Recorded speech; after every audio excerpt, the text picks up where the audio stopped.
to give the Americans a continued monopoly on our energy projects when you have seen how much these liberal policies have weakened our country over the last decade? Let Mr. Carney respond, and then Mr. Singh. Sure. If I may, yes. So let's go to my record. My record is a month long as Prime Minister. And this goes to the heart of coming to the Americans with strength, but doing the right thing for Canada. Within the first week as Prime Minister, I sat down with all the premiers of the provinces and territories, as well as the leaders of the Indigenous peoples.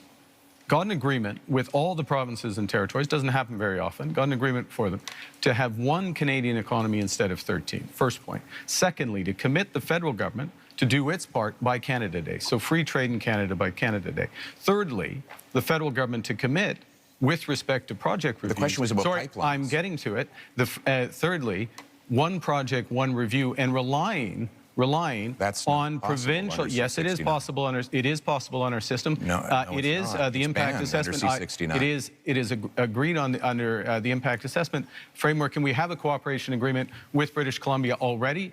We're looking forward to them with the other provinces. We will move forward. Got to let jump in on this. Mr. Singh's turn, please. Of course, we agree around having a strategic response to the United States. But what I'm concerned about is what we're doing here in Canada. We are already seeing threats to our country in that just the threats alone of the tariffs have meant Canadians have lost their jobs.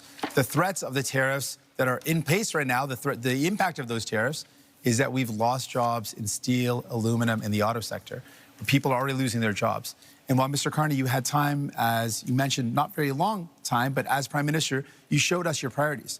The first thing you did is you had traveled, you made a tax cut for millionaires, which was reversing on the capital gains. So you gave a tax cut to millionaires, but you didn't have time to increase the amount that workers get on EI. Right now, workers who are struggling and wondering, what am I going to do if I lose my job? Workers who've lost their job are saying, how do I pay my bills when EI only covers half of a worker's salary?